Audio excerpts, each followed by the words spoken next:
Good morning, all of you. Today we will continue with our last class, where we were discussing about the properties of nerve.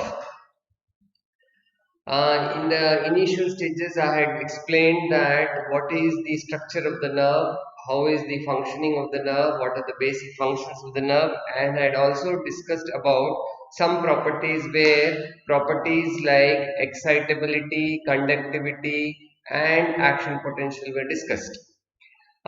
In that discussion, we had also mentioned what are the various stages or the phases of the action potentials, what are the channels which are taking part in the generation of the action potentials, and once this action potential is generated, it has to be transmitted all along the length of the nerve fiber. So we had also discussed in detail in the last class, we had also discussed in detail about the role of the channels, where we had discussed about the role of the sodium channels and the potassium channels, and the sodium potassium pump, which comes into play after the whole of the action potential is completed. To start from where we had left, I'll just go and briefly explain to you the remaining of the properties. About two or three properties are left, and then we'll go on to the other issue which is concerned with other session, which is concerned with the clinical implications. Now, in this action potential genesis, we had told that there is a stage of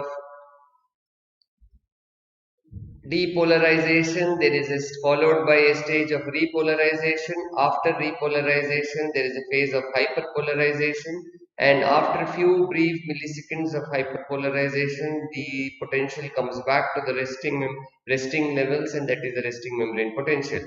The resting membrane potential there is somewhere around minus 70 millivolts, and initially whenever there is a stimulus or a signal coming from the higher centers, this stimulates the opening up of the sodium channels. Initially, depending upon the strength of the stimulus, the few sodium channels open. When the few sodium channels open, this is the way we had discussed. This is resting membrane potential here. At this point, you have got a stimulus or a signal is generated. Once this stimulus is given to a nerve fiber, a few sodium channels open. This causes the movement of sodium channels inside, as a result of which in the next few milliseconds the potential changes from minus 70 millivolts to minus 55 millivolts. At that point, it reaches the threshold potential, and when it reaches the threshold potential, that is at minus 55 millivolts, which is also called as the critical level, or it is also called as the firing level. So once it reaches that firing level, hundreds of sodium channels will open within a fraction of millisecond, and it will cause the entry of the sodium inside the thing. So here you will see that initially during depolarization, the yellow ones is the sodium channels are beginning to open. More and more channels open. As more and more sodium channels open, there is a depolarization phase happening. Once the depolarization wave potential reaches zero, crosses zero, overshoots to plus 30 millivolts, at this point you will find that two other changes are happening. What are those two other changes? That is, at plus 30 millivolts, you will find that the sodium channels begin to close. So once the sodium channels begin to close, there is no more influx of sodium ions. So sodium influx stops, the potential does not rises up further. The other thing which is happening is, at this point, simultaneously with the sodium channels closing, you will find that the potassium channels also begin to open. See that green color there. So now here the potassium channels begin to open. When the potassium channels begin to open, there is a gradient of potassium concentration from outside to inside. But because there is a gradient from outside to inside, potassium will start moving in, and the repolarization phase begins to occur. Now once this potassium moves inside, the potential falls down and goes to minus 70 millivolts. At minus 70 millivolts, you will find that the potassium channel opening also closes. I mean begins to close. Which are open begin to close, but some potassium channels remain open for a few milliseconds more, or they are slow to close at minus 70 millivolts. So some extra amount of potassium ions efflux happens, as a result of which because of this efflux of some extra amount of potassium ions, you will find that the potential falls below the resting membrane potential, and that is called as the resting membrane. It is called as the hyperpolarization phase. So here you will find that at different potentials, the opening and closing of different channels takes place. Hence, these channels are also called as voltage gated channels. So we have got the voltage gated sodium channels, we have got voltage gated potassium channels. At minus 70 and at minus 55, the voltage causes opening up of the sodium channels but does not affect the potassium channels. At plus 30, the voltage of plus 30 millivolts will cause the closure of the sodium channels, but it also causes the opening up of the potassium channels. Again, when it reaches at minus 70 millivolts, the potassium channels begin to close, whereas at that potential, if there is a stimulus, the sodium channels begin to open. So this is where the conductance of the channels depends upon the changes of the potentials of the resting of the membrane, neural, whether it's a nerve membrane, neuronal membrane, or a muscle membrane. So hence it is called as a voltage gated channels. Next, this was the diagram here where I had described briefly about the condition or the structural changes that takes place in the sodium ions. Here you will find that this is a sodium channels. This is a voltage gated sodium channel. You have got two gates, inactivation gate and inactivation gate and the activation gate. See here in this diagram you will find that the activation gate is closed. The inactivation gate is open. To explain to you more detail here, gives a clear cut diagram. This is the resting membrane, minus 70 millivolts. The activation gate is closed. The inactivation gate is open. The activation gate is towards the extracellular fluid, whereas the inactivation gate is located towards the inside of the cell. Whenever there is a stimulus which is given here, as the potential moves from minus 75, minus 90 to, let's say, minus 55, the activation gates open and this allows entry of sodium ions. Now after some sodium ions have entered from outside to inside, the potential increases to plus 0. At this point you will find that the inactivation gate remains, the activation gate remains open, but the inactivation gate closes. So the entry of the sodium ions is because of the opening up of the activation gate. But the stoppage of the entry of sodium ions is because of the closure of inactivation gate, the activation gate remaining open. So at plus 35, you will find the inactivation gate closes, the activation gate remains open. But one of the two gates is closed, so there will be no entry of sodium ions. Now for this sodium channel to come back to its original state, the nerve membrane has to undergo a phase of repolarization. After the repolarization is complete, then only a structural change will take place. This structural change will cause snapping up of the snapping close of the activation gate, simultaneously snapping open of the inactivation gate. Thus, the channel structure returns back to its original state. Now here when you find that, you see that on the lower side you see is the potassium channels present. These are also voltage gated channels. If you see this voltage gated channels at minus 90 millivolts, they are all closed. So there is only one single gate here, which is on the inside of the membrane, and this gate is closed. This gate will open only when the potential reaches at plus 35 millivolts. So at plus 35 millivolts, the gates of the potassium channels open and allow the potassium ion to go from inside to outside, that is the efflux of the channels, efflux of the potassium ions through the channels, and they will remain open till the potential drops to minus 90 millivolts. When it reaches at minus 90 millivolts, it will snap close. So the difference here is, in potassium channels you have got only one gate, and that gate opens and closes, and the opening and the closure of this gate is dependent on the voltage. So at minus 90 millivolts, when there is a depolarization phase going on, the potassium channels are closed. When the depolarization phase is over, that is the potential is around plus 35 millivolts, then only the gates of the potassium channels open and allow the efflux of potassium ions to take place. These gates will remain open till the potential inside the membrane falls or comes back to minus 90 millivolts. Once it comes back to minus 90 millivolts, then the gates automatically close. So this is how the potassium channels or the voltage gated potassium channels respond to changes in the voltage. So this is responsible for the depolarization phase and the repolarization phase.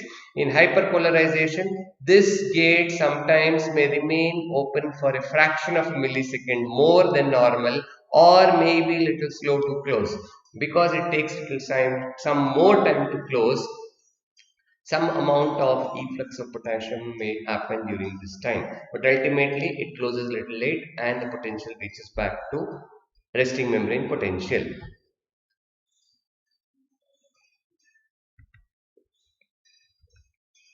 Now the next property which we will be discussing about is the refractory period. Now the refractory period is very important because it is the period during which whether a nerve will respond to a second stimulus or not depends. If the nerve is in a refractory period, if you give a second stimulus immediately after the first stimulus, the nerve may not respond. For a nerve to respond to the next subsequent stimulus, there has to be a lag period or some period with which after which only it will respond. So this period during which the nerve fiber does not respond to a second stimulus is called as the refractory period. So the time after the action potential when the cell cannot fire again, or the period of unresponsiveness of the nerve to a second stimulus is called as the refractory period. Now this refractory period is again divided into two stages. One is the absolute refractory period and the other is the relative refractory period. Now what is the meaning of absolute refractory period? The word itself will suggest refractory period means the period during which the nerve is refractory or not responding to a second stimulus. Absolute means whatever may be the strength of the stimulus, the nerve will not respond at all. That is called as the absolute refractory period. Now, relative refractory period again, the period during which the nerve does not respond is the refractory period. Relative in a sense, the nerve may not respond to a normal threshold stimulus but may respond to a higher or a stronger or a supra threshold stimulus.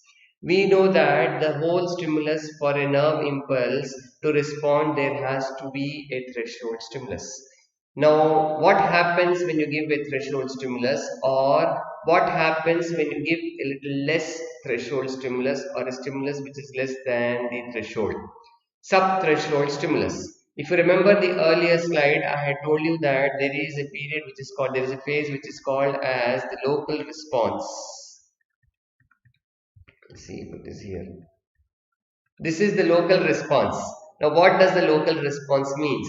If the stimulus is below the threshold stimulus, it just leads to the generation of some changes in that particular area of the nerve fiber only, but it is not stronger enough to spread to the whole length of the nerve. So that is the local response. So for a nerve to generate a response, the strength of the stimulus should be so much that it reaches to the threshold level and causes the opening up of the sodium channels. If that stimulus is given, that is called as a threshold stimulus. Now, in absolute refractory period, whether it's a threshold stimulus or if it is a maximal stimulus or a supramaximal stimulus, means If the strength of the stimulus is more than maximal, it is called as a supramaximal stimulus. Between a maximum is to the maximum extent which you can give a stimulus without causing a nerve damage. So that is called as a maximal stimulus. So even in the absolute refractory period, if you give a threshold stimulus or a maximal stimulus or a supramaximal stimulus, the nerve will not respond to it. That is the absolute refractory period. Whereas in a relative refractory period, if the second stimulus given is somewhere near to the threshold stimulus, it will not respond. But if you give a stronger stimulus, that is a maximal stimulus or a supramaximal stimulus, there may be a response, and that is called as the relative refractory period.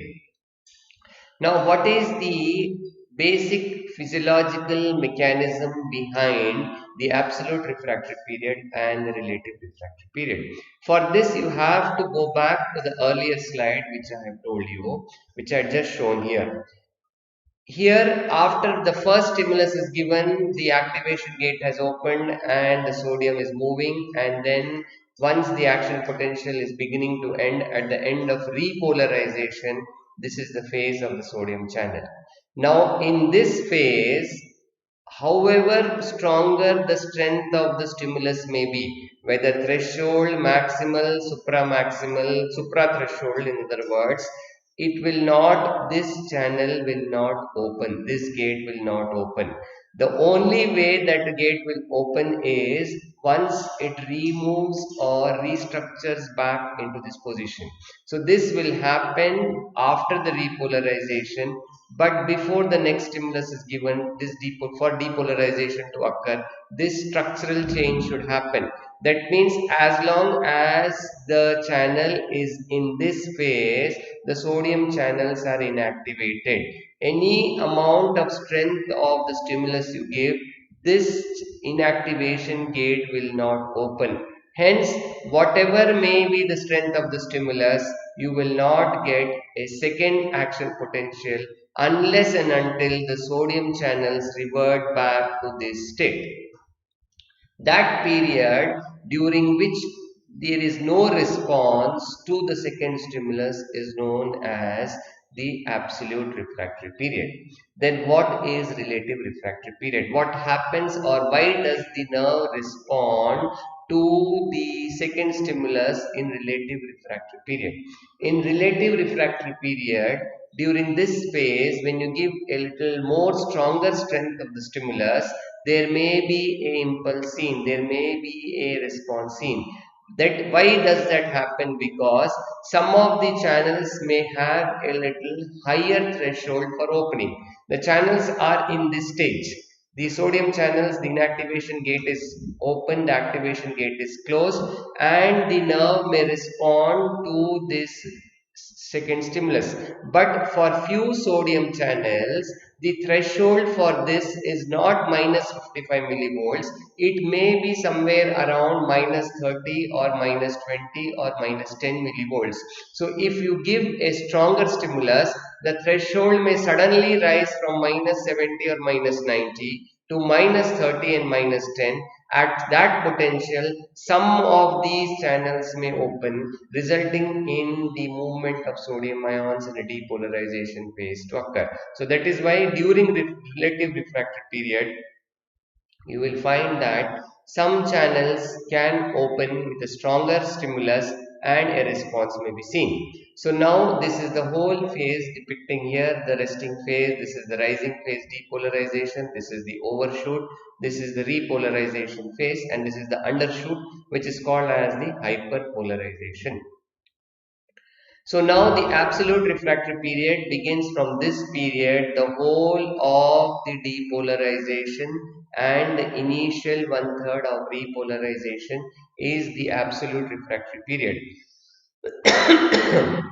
To mean, what I mean to say is, if the first stimulus is given and the membrane is undergoing this depolarization phase, if the second stimulus is given when the nerve is in this depolarization or in the initial 1/3 of the repolarization, Whatever may be the strength of the stimulus, no response is seen, and it is still this phase of action potential that the absolute refractory period lies.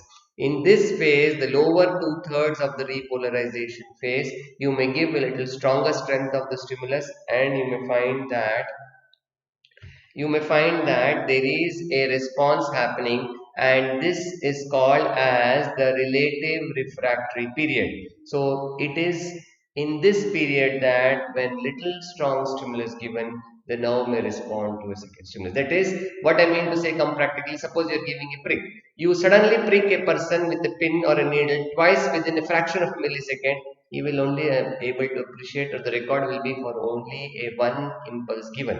Whereas if you can successfully give the second stimulus during this phase and pinch him twice or prick him twice in that fast millisecond phase, where it is in the late repolarization phase, you will find that he feels that there have been two pricks given to him. This is what absolute refractory period and the relative refractory period. Here it is giving the conductance. This graph gives the diagram of the conductance happening. You will see that initially there is the action potential happening, and here you will find that in the initial depolarization phase and the absolute refractory period, you will find that the sodium conductance is high, but gradually as the absolute refractory period comes to an end, you will find that the sodium conductance is falling down. Whereas in the late absolute refractory period and the early relative refractory period, the conductance of the potassium channels is increased.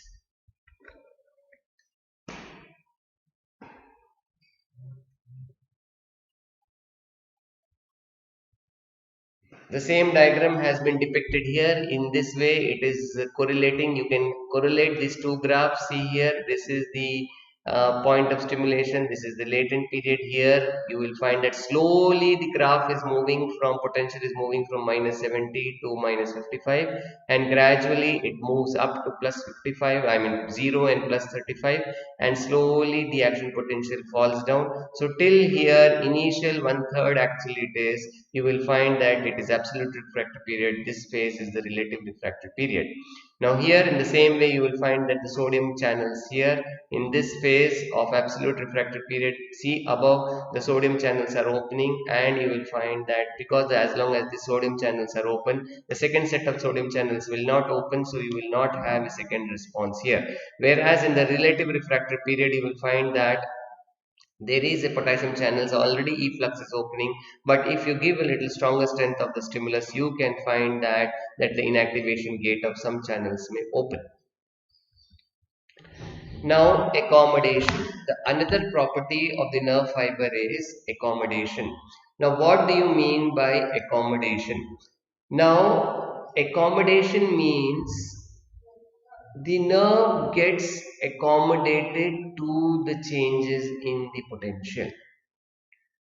If you recollect the earlier diagram of the action potential and see, you will find that there is a sudden change in the potential. Within a few milliseconds, the potential suddenly goes up and suddenly it comes down. So the whole of the generation of a nerve impulse or an action potential is based on the fact that the changes in the potential should be sudden. The nerve responds maximally or more efficiently to a sudden changes in the potential. If these changes are not sudden, or if they are happening very slowly, they will not generate an action potential. That means a slowly rising action potential does not respond, or a slowly rising action potential does not generate a response. This is called as accommodation. The channels which are involved here are sodium and potassium ions. Now, why both are involved and why both are responsible for not generating an action potential? When you give a nerve potential, when you give a stimulus, or if the impulse of the pain or the impulse of the stimulus or the strength of the stimulus is slow enough, though multiple times, it will open only a few sodium channels, but not so much enough for the potential to go from -90 to -55. Some channels of sodium may open, some are in the process of opening, and if the stimulus is not strong enough, some may have already closed without reaching the critical level or the firing level. So you find that there is no response. Similarly, some of the potassium ions in the repolarization would have opened, some would not open. So that is why if you give a slowly rising potential, or slowly if you go on increasing the strength of the stimulus, the nerve will not respond, because all the channels do not open suddenly. Some channels in sodium may have opened, some may have opened and closed by the time your stimulus is complete, or some may not open at all. So this is called as accommodation, where a slowly rising potential does not generate an action potential. Now there is one more factor which is known as adaptation. Along with accommodation, there is another process which is known as adaptation. Adaptation is if a stimulus is given continuously, the nerve may not respond in the later stages. This is known as adaptation, because the nerve gets acclimatized or adjusted to a higher level of potential. That is called as an adaptation. A stimulus which is persisting for a repeated time or for a prolonged period of time may not generate a response in a later stage. This is called as adaptation. I will give you one clinical example little later after we complete this. Just make a note of it, adaptation. Next, the next principle is nerve impulse. Now, till now we have seen that the nerve impulse is being generated at one particular point of time. Say, for example, this is the whole axon or the whole part of the nerve, and at this point of the nerve, we have generated an action potential. Now this action potential is generated at this particular point. That means the changes in the potential has happened only in this particular area of the nerve fiber. But this impulse needs to travel or has to travel from the point of stimulation till the higher centers. To give you the same example which I had quoted in the last time, there is something touching on the finger, or some prick happened, or some external agent, or some external injury. The injury is at the tip of the finger. The damage is in the nerve, sensory nerve at the tip of the finger. But this damage, this information or the pain sensations have to carry the impulse all throughout the sensory nerve of the hand, travel throughout the whole length of the hand, upper limb, reach the center, send the impulse to the brain, and the brain will then appreciate that there is a pain, or implied that there is a pain coming from the tip of the finger, and you need to move your finger from the point of stimulation or take whatever corrections have to be done. So this impulse, now the point here is, though the impulse is at the tip of the finger, but how does it travel all throughout the length of the nerve? That is depicted in this diagram. The point of stimulation is here, the pinprick may be here, this nerve, sensory nerve is getting stimulated, the potential changes are happening here. But now if you see the diagram here, there is a electronegativity in this part of the nerve compared to the adjacent part of the nerve. So there is electronegativity here or electropositivity here. On the inside, this part of the nerve fiber is having a electropositivity compared to the surrounding or the next layer or the next part of the nerve. So this change in the potential now or difference in the electronegativity or the electrical charges will travel all along the length of the nerve. So from one end of the nerve fiber they travel in this way, transmitting impulse from one corner of the nerve to the other corner. This is known as conductivity of the nerve or transmission of the nerve impulse. The velocity with which this transmission takes place, that is one of the criteria on which the classification of the nerve fibers takes place. So if you remember in the earlier class we had talked about the Erlanger's and Gesiner classification, where the nerve fibers are classified based on the thickness and on the velocity of the conduction. So this velocity is dependent upon how quickly this impulse can travel from one point of the nerve to the next point of the nerve, and from this nerve to the subsequent nerve. So within the nerve, how fast it can travel, and then from one nerve to the other nerve across the synapses. So this is conductivity, this is transmission of nerve impulse, usually occurs in one direction. Now, all or none principle. The all or none principle says that if a nerve responds, it will respond completely, or if it doesn't respond to the stimulus, it will never respond. So the response is total or there is none. This is called as all or none principle. That is, a nerve fiber in response to a stimulus, if the nerve fiber responds, it will respond completely or it doesn't respond at all. So this means that throughout the depolarization phase, as long as the depolarization is taking place, the sodium ions will continue to move in until the sodium gets close. Not that in between the potential is at 0 or 10, it will stop and it will revert back.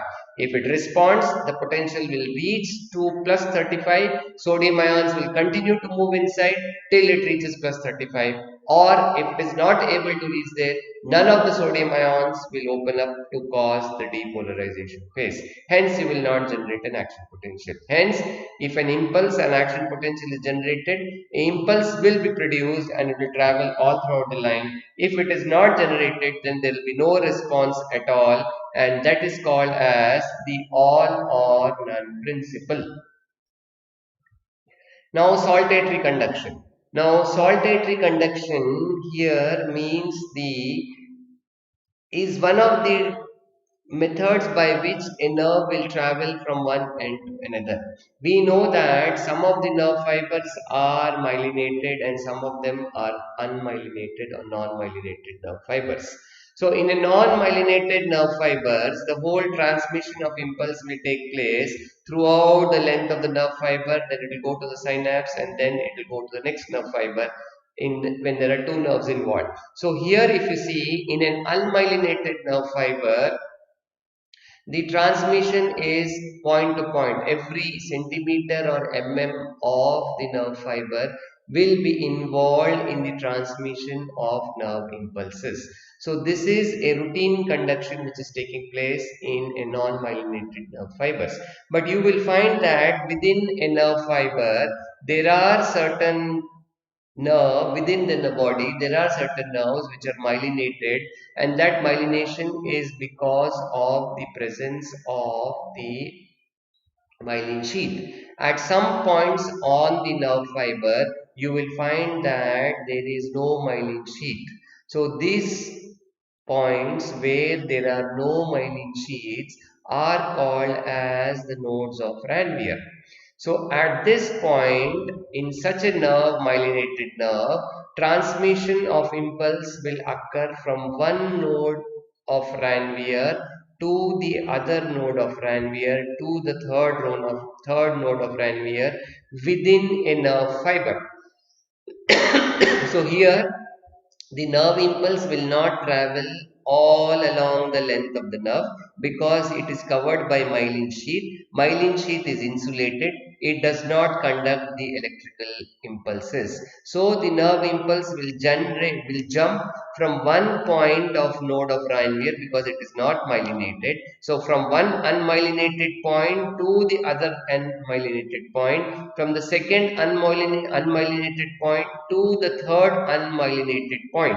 So that is, the signal or the nerve impulse will transmit from one node of Ranvier to the next node of Ranvier and to the next node of Ranvier, and this is called as jumping conduction or saltatory conduction.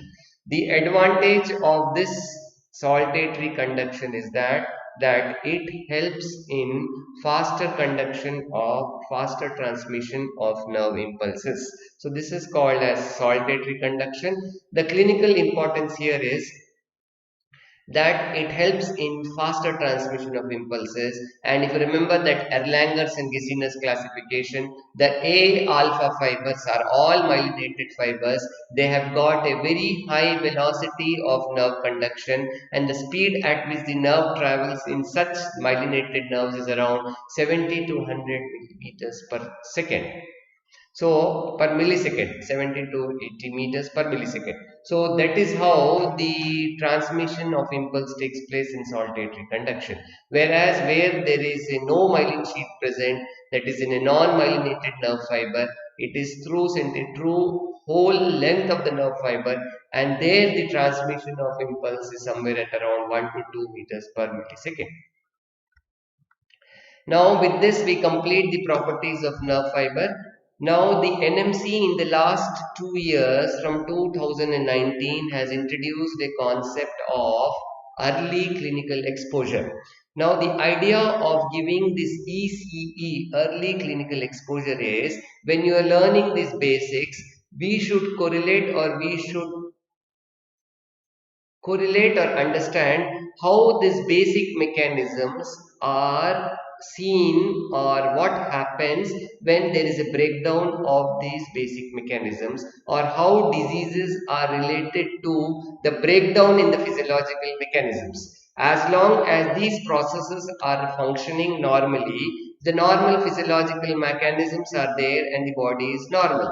When there is a disease condition, the first thing what happens is there is a breakdown of the normal physiological functioning. When there is a breakdown of this normal physiological functioning, it results in a disease. So normally the disease part was taught to you in the next year onwards, but in the latest NMC guidelines they have said that we need to give you a basic idea of what happens when the physiological system which we are studying at present topic wise breaks down. So how diseases are related to this basic physiological mechanism.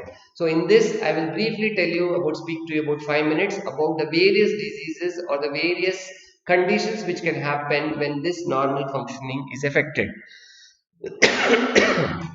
Let us now see this saltatory conduction. Now I said that there is a myelination happening in the nerve fiber. Now once if this myelination is breaking down, that means if in a myelinated nerve this myelin sheath is damaged, or the myelin sheath functioning is disturbed, or there is a loss of this myelin sheath, a myelinated nerve will become unmyelinated nerve. When this becomes an unmyelinated nerve, it will cause, the first process will be decrease or slowing down in the velocity of conduction of the disease. So this is called as demyelinating diseases. So what are the demyelinating diseases? Demyelinating diseases are diseases where you will find that the myelin sheath is lost.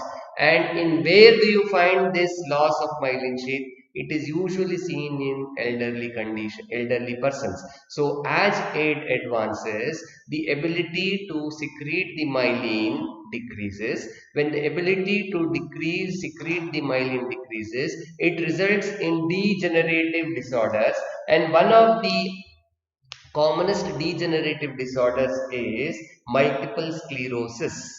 What is multiple sclerosis? Multiple sclerosis is damage to the myelin sheath resulting in loss of myelination, as a result of which this velocity of conduction is slowed down. So when the velocity of conduction is slowed down, the response of the body to various physiological changes get slowed down, and this degenerative disorder is an age related thing and is commonly seen in young people in diabetics. So in diabetes, because of the uncontrolled blood sugar, the myelin sheath gets degenerated little early and there is a delay in the production of new myelin sheath. So there is a defect in the conduction and the slowness of the response happens. So how does this affect in the body? Autonomic neuropathy. So what is autonomic neuropathy? Autonomic neuropathy seen in diabetics is the inability of the body to respond to changes in the condition, changes in the parameters. For example, when you are lying down and you suddenly stand up, what is happening? Suddenly the blood is flowing downwards. When it is flowing downwards because of the gravity, there is decreased blood coming to the heart. This will result in a sudden drop in the blood pressure. When there is a sudden drop in the blood pressure, the immediately nerves in the body will respond, and they will respond by means of stimulating the heart through the sympathetic nerves and increasing the blood pressure and increasing the heart rate. But if there is a damage to these neurons, the reflexes will be slowed down. When the reflexes will be slowed down, the recovery back of the blood pressure to normal when a diabetic person stands up after lying down will not happen very fast, as a result of which that person will be in a state of hypotension for some time, and suddenly a vasovagal syncope may happen or sudden blackouts may happen. This is an example of a disease breakdown in the physiological functioning affecting a normal functioning parameter in diabetics. That means the ability of a diabetic to change in blood pressure on change of posture is less compared to a normal person. The other example which I wanted to give you was adaptation. I said that what is adaptation? Adaptation is nothing but when an impulse is given continuously for a long period of time, the nerve does not respond. So that is called as an adaptation. The example is, again we go back to the blood pressure. Normally, whenever the blood pressure should ideally be, let's say, between 120 by 80.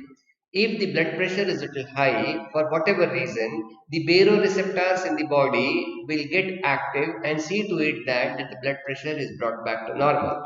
Now, this baroreceptor causing the blood pressure to be normal will be functional only for, let's say, 6 hours, 12 hours, or at the maximum 28 hours, 24 hours.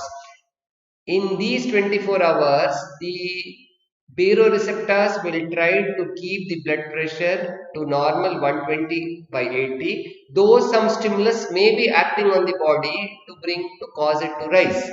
But after 24 hours, the baroreceptors, because of sustained high blood pressure, becomes adjusted to this new blood pressure and they do not respond.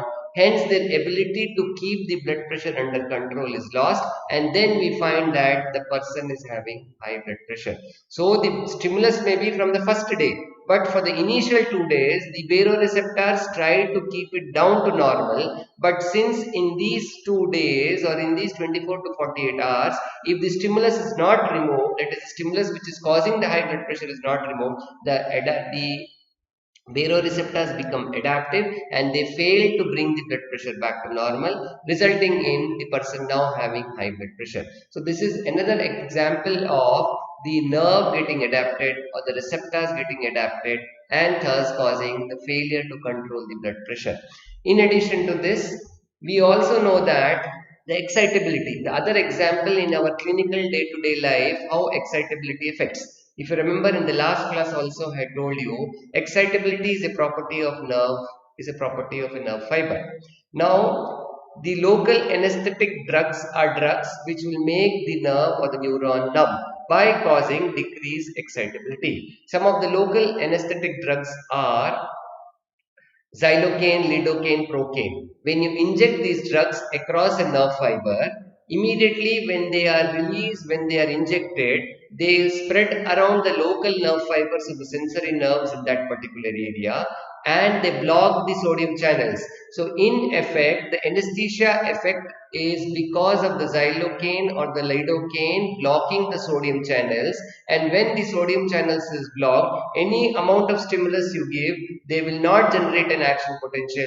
The sensory nerve will not get stimulated. You will not feel the pain. This is the principle used by the anesthetist to give local anesthesia, allowing the surgeon to cut, or it is also given in the spinal canal. When you give it in the spinal canal, you are blocking the nerves which are coming out from the spinal cord.